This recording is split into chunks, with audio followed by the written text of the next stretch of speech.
Hola Codevs y bienvenido a un nuevo episodio de Confesiones de un Junior Dev. Hoy nos acompaña Leonel de Argentina, que nos va a contar sobre su historia con la programación y obviamente lo que todos queremos escuchar, su confesión como Junior Dev. ¿Cómo estás, Leonel? Y gracias por participar en el podcast. Muy bien, Johnny. Y bueno, primero que nada quiero agradecerte por el espacio, poder estar acá compartiendo un ratito de nuestro horario atareado. Primero que nada quiero presentarme. Yo soy Leonel Gareis, soy desarrollador backend junior. Hace aproximadamente poco más de un año, tal vez un año o 2 meses, que me dedico de forma profesional a la programación. Soy desarrollador Python, me especialicé en ese lenguaje cuando estaba cursando la universidad, cuando recién arrancaba la carrera. Y bueno, logré conseguir uno de mis primeros puestos algo medio informal, después empezaron a aparecer un par de ofertas más formales hasta donde estoy hoy. Qué bueno, qué bueno. Y un año y 2 meses es bebecito todavía, así que vamos a sacarle bastante jugo a esta conversación y bastantes confesiones.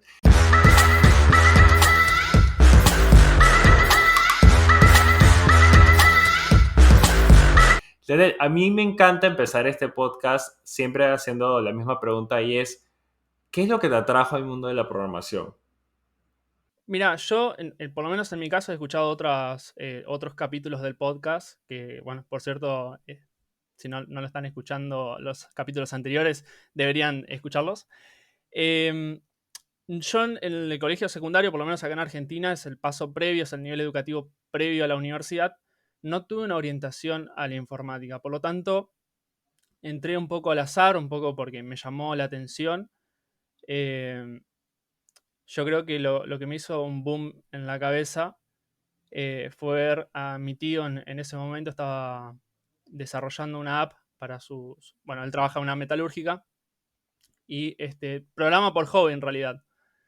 Entonces me tocó ver de cerca, ver cómo un conjunto de caracteres de distintos colores, de forma estructurada, palabras que ni entendía, lograban de alguna forma convertirse en una aplicación funcional, algo que resolvía un problema y algo que se veía lindo. Entonces dije, no sé qué es, no sé qué significa lo que está en esa pantalla, pero yo quiero hacerlo. Entonces empecé a investigar y en ese momento, claro, con 20.000 ofertas de carreras, digamos, medicina, bomberos, policía, cualquier carrera que se te ocurra, digamos. eh, a mí la que más me llamaba la atención era tecnología. Entonces dije, bueno, puede ser lo mío, puede ser que no, vamos a probar. Me escribía, investigué un poquito acerca de las carreras que estaban más o menos en mi zona. Eh, Logré encontrar una universidad que dictaba la carrera de licenciatura en sistemas de información, que era más o menos orientado a lo que yo quería. Y di el paso, me inscribí. Sin saber programación, sin haber programado nunca en mi vida, sin haber, digamos, básicamente lo que yo vi era código muy por arriba, uno por ahí de la ansiedad de querer arrancar a programar ya, empieza a ver lo que son los live coding, empieza a ver, bueno, un par de tutoriales de distintos lenguajes de programación, pero cuando te faltan las bases es como que es todo completamente vacío. Creo que lo que me hizo el clic fue cuando cursé la primera materia de la carrera, se llamaba Fundamentos de Programación, tuve una excelente docente en ese momento. Eh, y me acuerdo patente que nosotros, los primeros algoritmos que hacíamos era en papel, eran diagramas de flujos y pseudocódigo y nada de programación. Y me di cuenta que me gustaba. Bueno, eran problemas muy tontos en realidad, pero digamos los podía resolver. Cuando pasamos al código, creo que ahí fue el boom, el ver, programamos en C++, ver ese hola mundo, ver, digamos, de alguna forma ese conjunto de caracteres que yo había escrito en la pantalla hacían algo, a mí me emocionó. Yo dije, quiero hacer esto y quiero hacer más. Y empecé a avanzar y pasaron los años, pasé el primer año, pasamos a materias más complejas como programación orientada a objetos y yo no quería parar de aprender. Entonces fue cuestión de tiempo cuando me lancé a decir, bueno, quiero aprender un lenguaje de programación un poco más. No quiero decir la palabra serio porque C++ también es muy serio, pero digamos que sea más demandado por el mercado, algo que me sirva realmente de forma inmediata. Entonces, entre tantas ofertas me decidí por Python. Si me preguntás por qué, no, ni me acuerdo. yo sé que Python era el que más me llamaba la atención, así que empecé a programar, hice un par de programas chiquitos, script básicamente de consola, empecé a integrar un poco de algunas librerías como Tkinter y demás. Y finalmente, me acuerdo cuando fácilmente estábamos cursando el 2020, justo el año pasado, plena pandemia, cuando sale uno de mis primeros trabajos, que no era como desarrollador, sino que era un contrato de pasantía. Las pasantías acá en Argentina son prácticas. eh, bueno, básicamente los estudiantes universitarios eh, de alguna forma practican o ganan experiencia trabajando para empresas privadas o para el Estado, con una remuneración mínima a cambio de experiencia. Mi trabajo no era como desarrollador, yo estaba trabajando para el Poder Judicial de mi provincia como perito informático o informático forense, depende de dónde nos estén escuchando, se puede llamar distinto. Y mi trabajo básicamente era asistir a los peritos. Y el primer trabajo que tuve fue justamente ahí, cuando nace una necesidad de poder automatizar un poco las tareas. Teníamos un sistema, una macro en Excel básicamente, donde se cargaban un montón de información. Dijimos, bueno, empezamos a plantear cómo podríamos llegar a implementar un sistema de información de cero, partiendo de las necesidades básicas como, bueno, un CRUD tal vez de, no sé, anotaciones hasta algo mucho más complejo como la elaboración de informes periciales o algo por el estilo. Pasó el tiempo, ese proyecto todavía sigue en marcha. Creo que está ahí un poco también dejado de lado por una falta de requerimientos, pero está marchando de a poquito. Y mi primer trabajo formal como desarrollador sale en julio del 2020 también, más o menos justo ahí. También como desarrollador Python, en ese momento me tomaron básicamente para poder refactorizar un ERP desarrollado en Python puro, así que te puedes imaginar lo que era eso.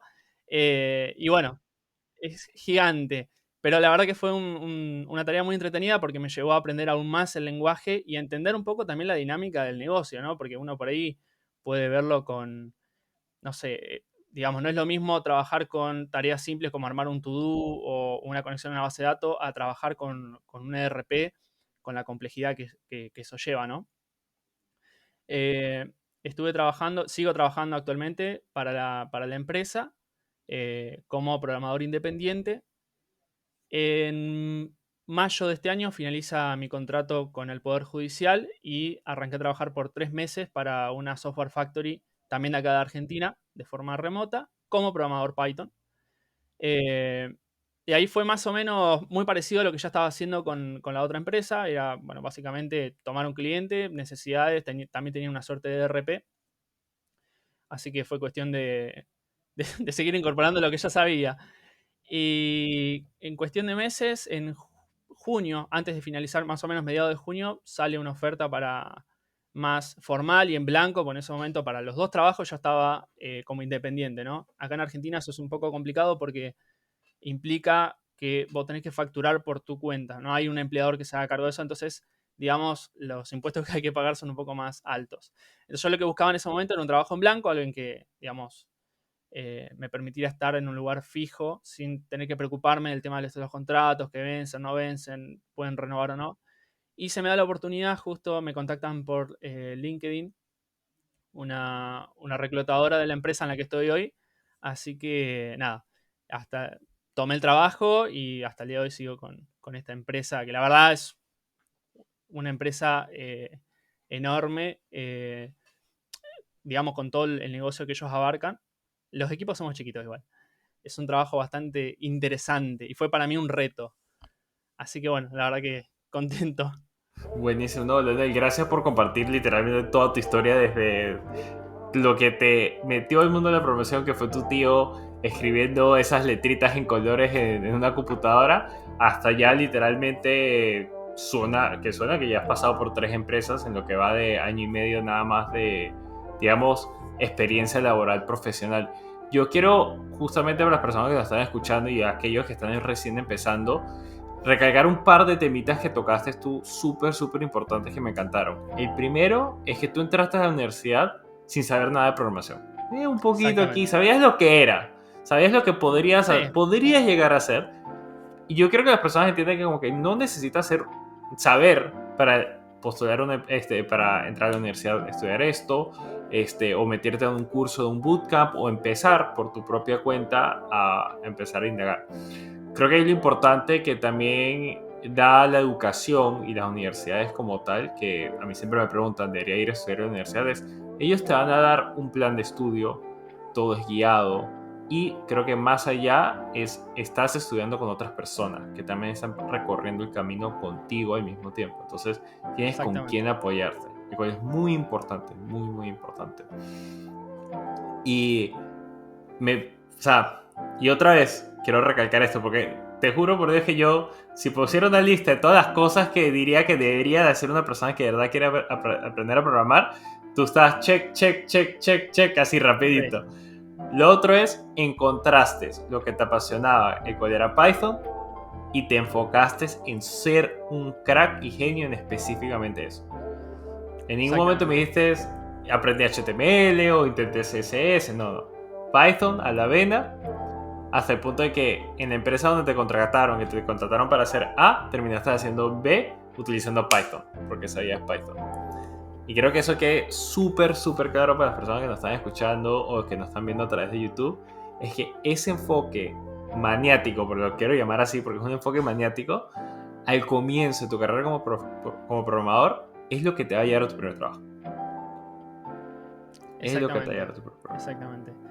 Y bueno, quiero agregar un poquito lo que dijiste vos. Este tema también de querer abarcar mucho hace que también a la larga terminemos aprendiendo muy poco. Yo creo que fue una de las cosas que aprendí en la universidad, justamente a enfocar, el tomar una decisión, digamos, de qué era lo que yo quería hacer acá más adelante. Yo sabía que Así a mí me es. gustaba el backend, entonces me enfoqué en un lenguaje que me permitiera desarrollar backend de una forma rápida y cómoda y que, digamos, que me gustara. Python fue lo que me brindó eso.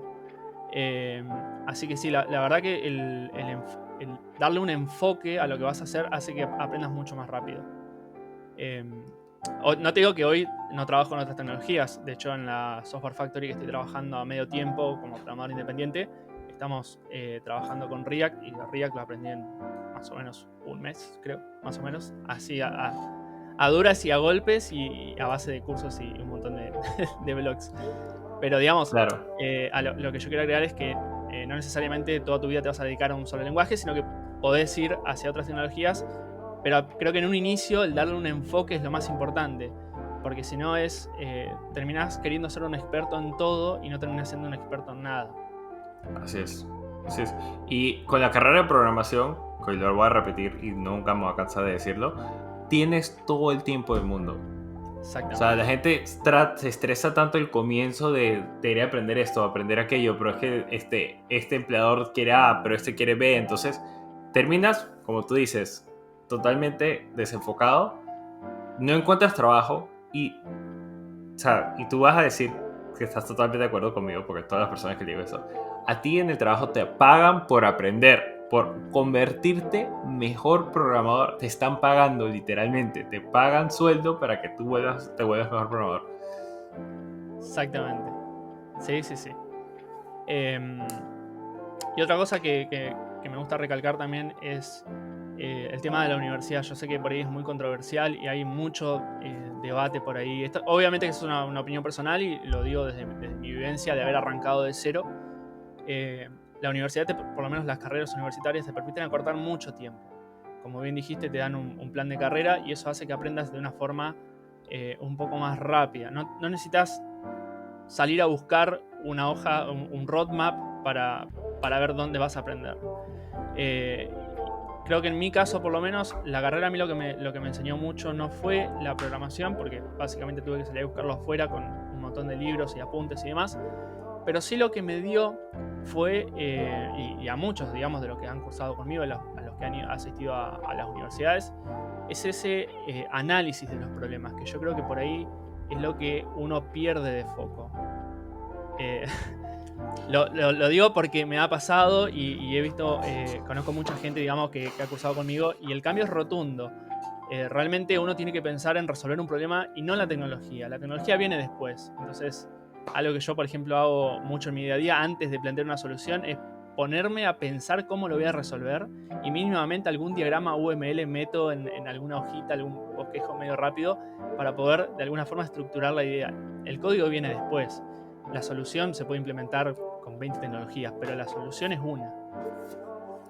Listo, creo que cambiamos de rol. Tú, si quieres, me empiezas a entrevistar a mí. No, pero lo que tú dices está literalmente, mejor dicho, imposible. El rol de un programador es solucionar problemas. En ningún momento decimos que tiene que ser con un lenguaje, que tiene que ser con un framework, que tiene que ser con X, Y, Z. Yo, básicamente mido el nivel de un programador no por cuántos lenguajes de programación sabe, por cuántos años le ha dedicado a una tecnología, ni qué tan bueno es su portafolio, ni su experiencia laboral. Yo mido qué tan bueno es un programador es si yo te presento un problema, cómo lo solucionas. Y si tienes esa cabecita, ese bicho de que cómo vas a solucionar el problema. Y después lo impartes dentro de tus conocimientos con la programación. Pero si no sabes solucionar el problema, o como decimos en inglés, no eres un problem solver, eh, no vas a llegar muy lejos en la programación. No, por O vas supuesto. a tener tu trabajo normal, pero nunca vas a seguir subiendo de nivel, porque a ti te pagan por solucionar problemas. Y si no puedes hacer eso, te van a dejar de pagar. Exactamente. Me encanta, me encanta, me encanta. O sea, literalmente, como te digo, check a todo. O sea, y más bien, yo voy a hacer hincapié en eso también, porque lo mencionaste cuando hablaste sobre tu primera clase de fundamentos de programación, que todo estaba en papel. Y es porque ahí te están enseñando cómo utilizas la programación y los conceptos de programación para solucionar problemas. El Exactamente. pseudocódigo es Sí, sí. muy bueno para eso.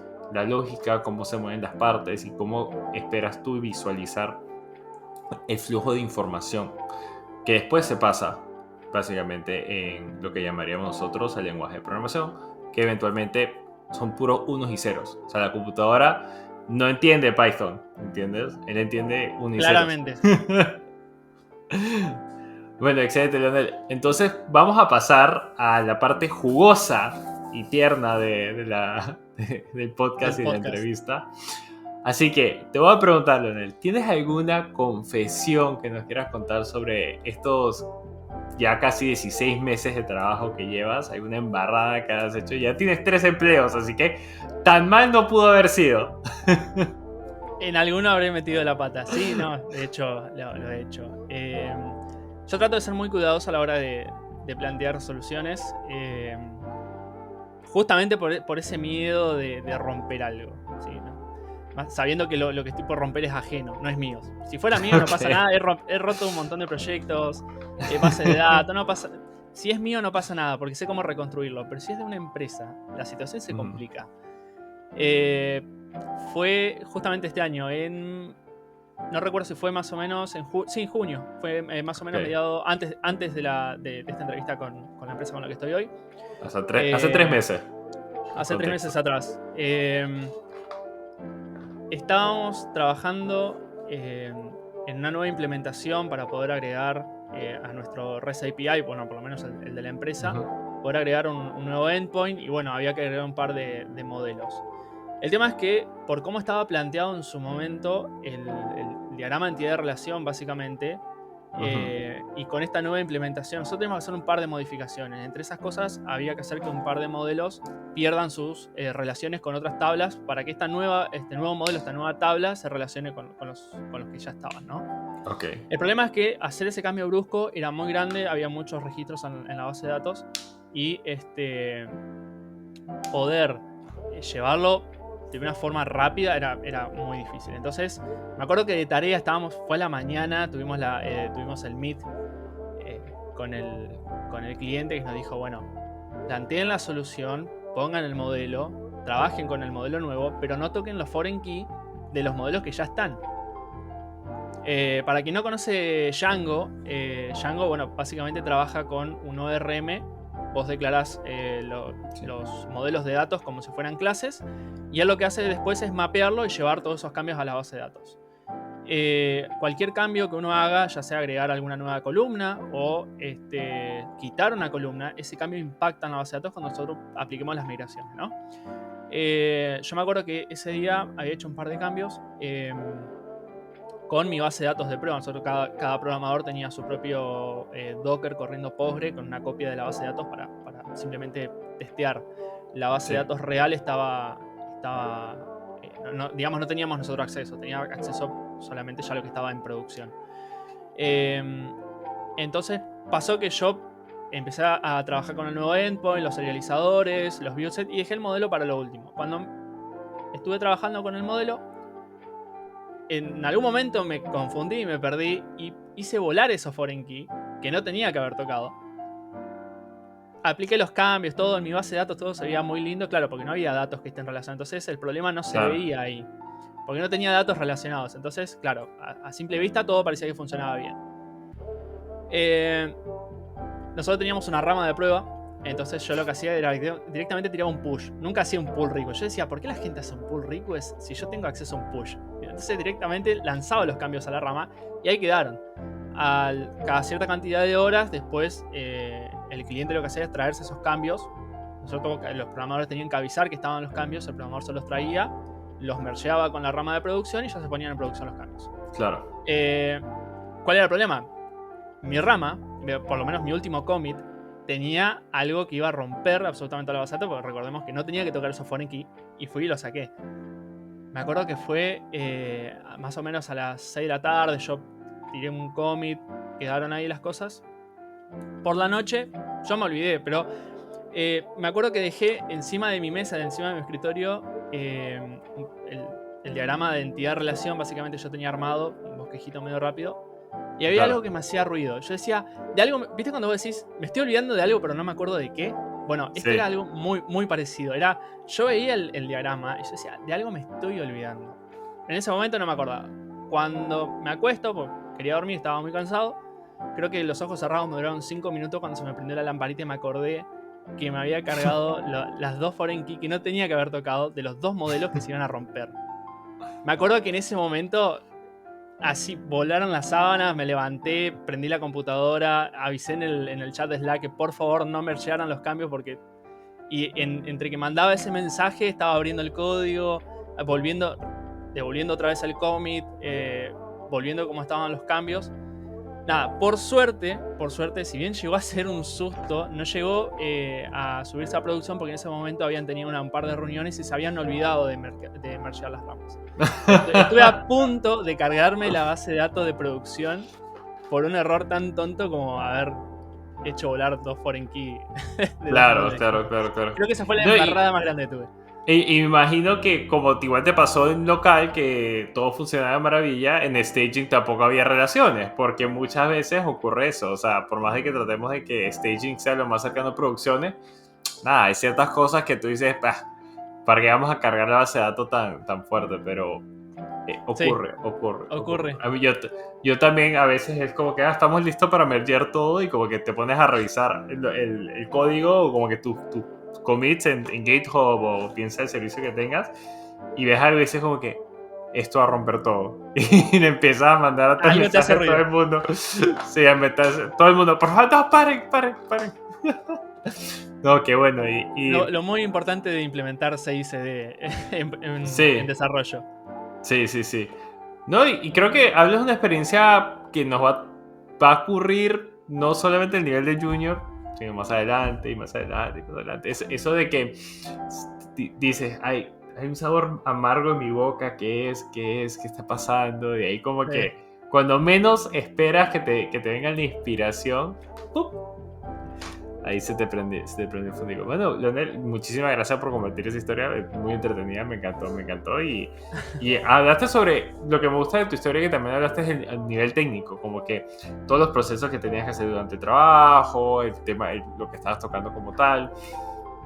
Y quiero que las personas sepan que cuando tú eres junior, después de que tú pases tu proceso de, digamos, 3 meses, usualmente son 12 semanas de aprender, ponerte al día del sistema, la gente espera que tú te pongas a programar y que tú aportes y como tú bien dijiste, o sea, tienes el diagrama UML, el cliente te dijo, bueno, ustedes encuentren la solución y de ahí me avisan cuando ya esté listo.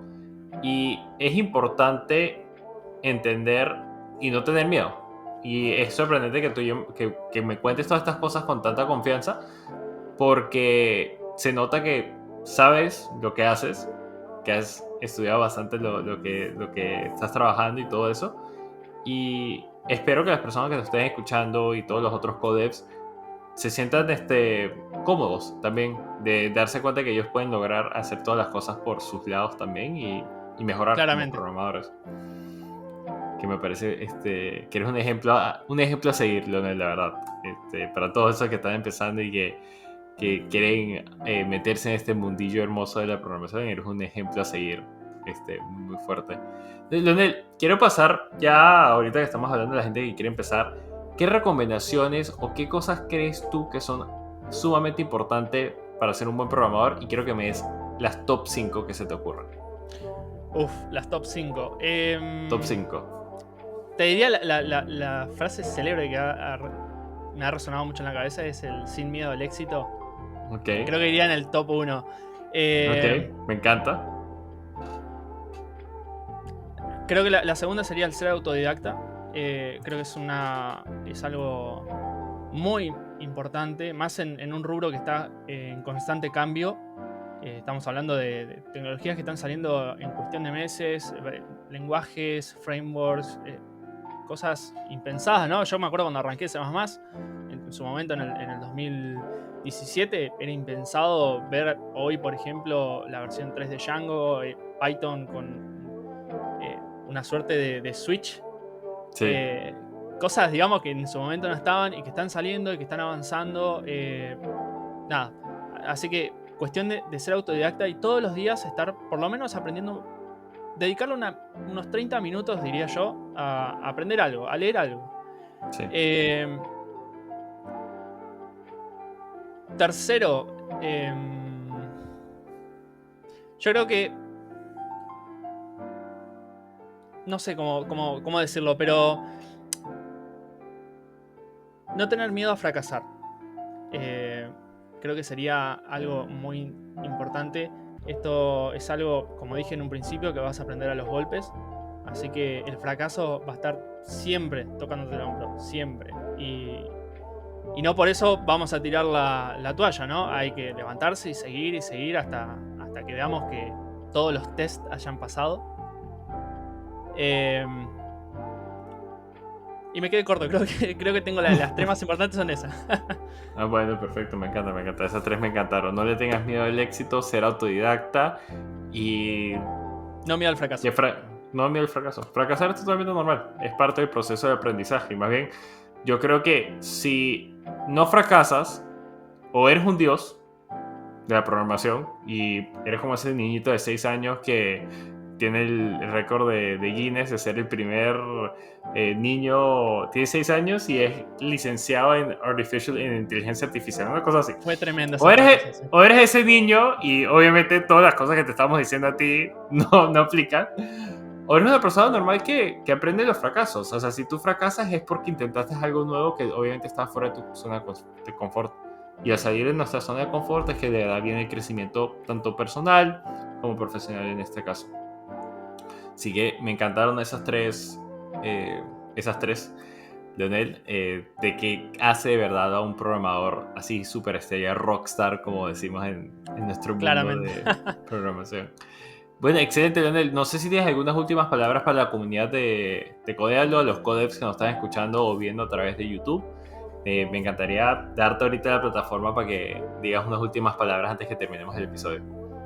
Bueno, vuelvo a repetir lo que dije en un principio. Te agradezco un montón este espacio para poder que los juniors podamos contar un poco las experiencias y también ayudar a quienes están entrando al mundo de la programación a perder ese miedo y dejar de visibilizar a otros programadores como, bien dijiste vos, como dioses, seres supremos que lo saben todo.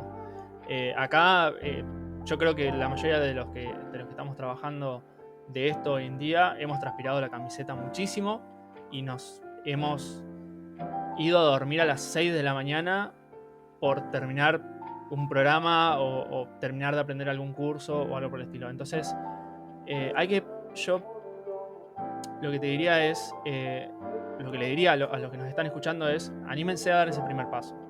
Si todavía aún Ya sea por una carrera universitaria, ya sea por un curso, ya sea por aprender una nueva tecnología, por lo que fuera. Anímense siempre a dar ese primer paso. Eh, Sean siempre la mejor versión de ustedes mismos. Me encanta. Mejorar todos los días. Superarse. No hay que, yo siempre lo digo, no hay que competir entre nosotros, hay que competir contra nosotros mismos. ¿Sí? Y ser un poco más solidario con la comunidad. Siempre tratar de ayudar al que tenemos al lado. Eso no solamente ayuda al otro, sino que nos ayuda a nosotros mismos a ver hasta dónde llegó nuestro conocimiento y a ver hasta dónde más puede llegar. Obviamente que también está esa experiencia enriquecedora de poder ayudar a alguien y, digamos, algo alimenta el alma, ¿no? Sí, sí. Así No, que bueno. buenísimo. Excelentes últimas palabras para cerrar el episodio. Y bueno, para las personas que nos están escuchando ahorita por el podcast, recuerden que se pueden suscribir a través de Apple Podcasts o si tienes un Android a través de Spotify. Y para las personas que están en YouTube, recuerden darle el botoncito de suscribirse y a la campanita para que escuchen el próximo episodio. Leonel, ha sido un placer tenerte en el podcast en este episodio de Placer fue mío. Confesiones de un Junior Dev. La verdad es que hemos aprendido bastante. Para las personas que están recién empezando en este camino, den su primer paso, se los recomendamos nosotros en Codealo y obviamente ahora Leonel, nuestro invitado estrella. Así que gracias Leonel de nuevo y nos vemos en la próxima. Hasta luego. Hasta luego. No se olviden de suscribirte al canal de YouTube y si estás escuchando este podcast en Apple, darle seguir, y si estás escuchando en un dispositivo Android como Spotify, dale follow a este contenido espectacular. Hasta la próxima.